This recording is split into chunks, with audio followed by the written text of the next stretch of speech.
My phone lit up with a link to a blog post. It was my sister Chloe.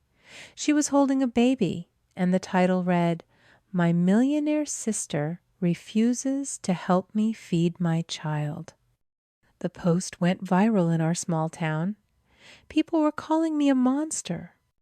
What they didn't know is that the father of that baby was my husband Austin. And this wasn't just a smear campaign. It was the opening move in their plan to steal everything my mother left me. You might be asking yourself why I was paying for everything in the first place, why I was funneling my own hard-earned money into a family that clearly despised me. It wasn't generosity. It was a transaction. I was the silent investor in their version of a happy family. See, in my family, there were two roles, and they were assigned early. My sister Chloe was the golden child. She was the one who was paraded around the one whose every minor achievement was celebrated, the one who received all the investment, all the attention, and all the excuses. And I was the black sheep. I was the scapegoat, the responsible one, the quiet one, the one who was expected to fix everyone's problems and never have any of my own. I was the family's ATM, their built-in crisis manager. My only value was my utility. 5 years ago, my father Richard and my stepmom Kimberly were on the verge of foreclosure. They'd mismanaged their money, and the bank was days away from seizing the house. I stepped in. I paid the back taxes and took over the monthly mortgage payments. $150,000 over 5 years. 2 years after that, Chloe wanted to go to college, a private art school. My father told me they couldn't afford it. I paid for that too. 4 years of tuition, $80,000. I wasn't doing it because I was naive. I was doing it because I was trapped. People who haven't lived it don't understand the psychology of long-term emotional abuse. You're not just living with family.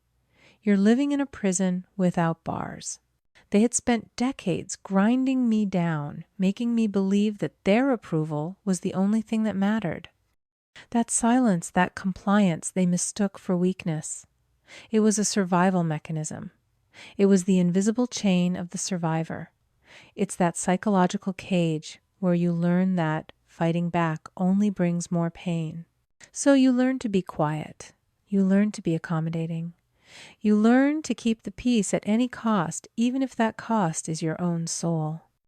I thought that by being the perfect, useful, invisible daughter, I could finally buy my seat at the table. But that night, sitting in the dark at 1 p.m., I realized the truth. The contract was void. It had always been void. I hadn't been paying for their love. I had just been funding their contempt. I woke up at 6 a.m., just like any other day. I made coffee. I checked the inventory logs for the Flourish kitchen. I felt calm. For the first time in years, I actually felt at peace. Then at 7:03 a.m., the first notification hit. It was a text from Chloe. "Seriously, you're cutting off my tuition. You're always so dramatic. Mom's just upset. You're overreacting." I stared at the message. Not, "Are you okay?" Not, "What's wrong? Not even? Why did you do this?" Just, "You're overreacting." She wasn't angry that she had been cruel. She was annoyed that her allowance had been interrupted. I was a line item in her budget, one that had suddenly refused to pay. I deleted the text. At 7:15 a.m., the phone rang. My stepmother, Kimberly. I let it go to voicemail. The message she left was exactly what I expected. Her voice wasn't apologetic. It was frantic. "Megan, I don't know what game you think you're playing, but you have created an absolute mess. Chloe's tuition payment was declined. The mortgage company just called. You need to fix this, and you need to fix it now. Call me immediately." She was the family's CEO, and I was her rogue asset suddenly malfunctioning. The mess wasn't their betrayal. The mess was my reaction to it. The mess was the consequence. I deleted the voicemail. Then, at 8:00 a.m., came the final perfect confirmation. My phone buzzed with a Facebook notification. My father, Richard, had tagged me in a public post. It's a sad day when you realize some children forget who raised them. After all we've given some people just choose to be ungrateful. We are praying for them. I actually laughed. It was so perfectly him. The public victim, the passive-aggressive martyr. He wasn't sad that I was hurt. He was furious that I had disrupted his comfortable life, the one I was paying for. He was angry that the black sheep had finally stopped producing wool. They weren't sorry for what they did. They were just furious that I had finally sent them the bill.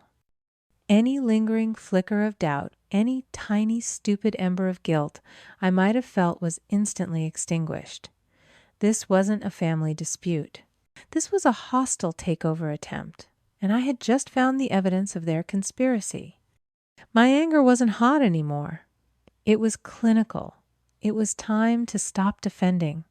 It was time to attack. I didn't argue with them on Facebook. You can't win a fight with people who are committed to their own delusions. They wanted to play the victim. They wanted to paint me as the ungrateful monster. Fine. I was done with emotional arguments. It was time for a professional one. I called my old college friend, Julia. While I was building a bakery, she had been building a reputation as one of the sharpest family law attorneys in the state. I walked into her office at 10 a.m. I didn't bring tears or anger. I brought a spreadsheet. "Julia," I said, sliding the folder across her desk, "I need you to look at this." She opened it. Her eyes scanned the columns. "What am I looking at, Megan?" "You are looking at the last 5 years of my life. That column is every mortgage payment I've made on my father's house. $150,000. That column is every tuition payment I made for my sister's degree, $80,000. The total," I said, tapping the final number, "is $230,000. I pushed the printouts of their texts and the Facebook post across the desk, and this is how they thanked me. Julia was silent for a long time. She just read. When she finally looked up, her expression wasn't sympathetic. It was cold. It was focused. It was exactly what I needed. "They're not just ungrateful, Megan," she said. "They're stupid. They put their harassment in writing. What do you want to do?" "I'm not interested in reconciliation," I said. "I'm interested in repayment. I want my money back." Julia smiled, a thin, sharp smile. "I can do that." She drafted the demand letter right there while I sat her day. It was a masterpiece of professional escalation. It wasn't emotional. It wasn't angry. It was calm, factual, lethal. It detailed every single transfer, every date, every amount, totaling $230,000. It referenced the tuition payments, which she defined as a conditional loan, and the mortgage payments as an investment to prevent foreclosure on a property I had a vested interest in. It gave them 30 days. 30 days to contact her office and establish a formal, legally binding repayment plan. If they failed to respond, a civil suit would be filed for the full amount, plus interest and legal fees. "This isn't a request," Megan Julia said, printing the letter on her firm's heavy bond letterhead. "This is a consequence." I paid her retainer, and she sent the letter via certified mail that afternoon. Walking out of her office, I didn't feel angry. I didn't feel sad. I felt clear. This wasn't revenge. This was accounting. I thought the demand letter was the final move. I thought the fight would be a straightforward, messy civil suit over the money I was owed. I was wrong. Julia called me 3 days later. I was in the middle of approving a new brioche recipe for the fall menu, my hands dusted with flour. I stepped out into the alley behind the bakery, wiping my hands on my apron. "Megan," she said. Her voice was different. The sharp, confident tone I'd heard on Monday was gone. It was replaced by something quiet, something dangerous. "What is it, Julia?" Did they respond? "Oh," they responded, she said. "Their lawyer sent back a letter full of bluster, called your claims baseless, delusional, and a vindictive fantasy, standard denial. That's not why I'm calling." I leaned against the cool brick wall of the building. My mother's building. "Okay. What is it?" As part of my preparation, I started running a full asset check on your father and Chloe. Standard procedure. I wanted to see what property they actually owned, what we could put a lien against when we win the judgment. She paused. "Megan, I pulled the title on your building, the Flourish Kitchen." My stomach tightened. And there's a lien on it? A second mortgage? $50,000? I couldn't breathe. What? That's impossible. I own that building outright. My mother left it to me, free and clear. I never took a loan. "I know," Julia said. "The loan was taken out 2 years ago. The lender was a small private equity firm in Sioux Falls. The signature on the loan document is yours." The air left my lungs. "Julia, I never signed that." "I know," she said again. I pulled the notary records. "The notary listed is an old army buddy of your father's. I'm willing to bet my license he wasn't even in the state when that document was signed. Megan, Richard forged your signature." I was quiet for a long time, just listening to the sound of the traffic on the street. The demand for tuition, the Facebook post, the 115, 1 p.m. text. All of that was betrayal. This was a crime. This wasn't just family drama anymore. This was fraud. My father hadn't just been passively accepting my money. He had been actively stealing from me. He took the legacy my mother Susan left me, the one pure thing I had of hers, and he leveraged it. For what? To pay off his own debts. To give more money to Chloe. "He didn't just take the loan," Megan Julia continued, her voice hardening. "He's been making the interest-only payments on it for the past 2 years. Guess where? From—" I didn't have to guess. The money I was sending him for his mortgage. Exactly. He was using your own money to cover the payments on a fraudulent loan he took out against your property. It wasn't just an act of desperation, Megan. This was a systematic plan. It all clicked into place. The reason he was so angry wasn't just because his allowance was cut off. He was terrified. He was terrified I'd stop paying, he'd default, and the whole scheme would unravel. "They're not just ungrateful," I said, my voice barely a whisper. "They're criminals." "Yes," Julia said, "and this changes everything. This isn't just a civil suit anymore. The demand letter is now the least of their problems." It was 2 weeks later. I was in the bakery tasting a new sourdough starter when the bell above the door chimed. It was Kimberly. But it wasn't the proud, icy woman who had released me from the family. This woman was a ghost. Her eyes were red and swollen. Her expensive clothes looked like she'd slept in them. She was trembling.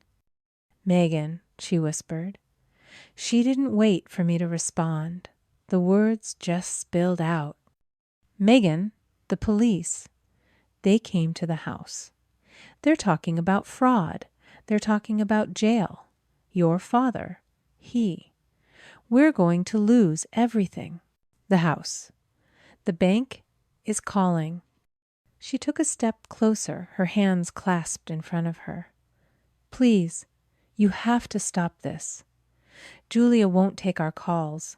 You're the only one who can stop this. You have to do something. For the family. For the family? The same words they had used to justify every act of theft, every lie, every moment of cruelty. I didn't say anything. I just wiped my hands on my apron, walked past her to the small office in the back of the kitchen, and picked up a single sealed legal envelope from my desk. I walked back out and handed it to her. Her hands shook as she fumbled with the seal. What is this? She asked, her voice cracking with a desperate, pathetic hope. Is this? Are you dropping the suit? She pulled out the paper. I watched her read the first line. Notice. To vacate, she read aloud. Her head snapped up her face, a mask of confusion. This is an eviction notice. I know, I said. You have 30 days. Eviction, she shrieked, the sound sharp and ugly. From our home. No, I said. My voice was quiet, but it cut through the bakery. It was never your home. It was my mother's building. And you have 30 days to get out. Goodbye, Kimberly. I turned and walked back into the kitchen, letting the swinging door close behind me, muffling the sound of her screams. The lawsuit was settled quickly after that. The house my father and Kimberly lived in, the one I had been paying for, was sold at auction. The proceeds were used to pay back the fraudulent $50,000 loan he'd taken against my building. Richard, my father, wasn't so lucky.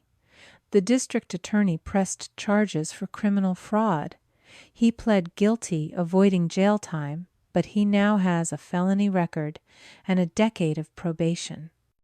The $80,000 in tuition and the $150,000 in mortgage payments, I got most of it back. For a long time, I thought justice was about punishment, about balancing the books, about watching those who hurt you get exactly what they deserve. But I was wrong. That's just revenge. I looked at the money in my account, the money I'd earned lost and then reclaimed. I realized there are two kinds of justice. There's the justice of the storm, which only destroys.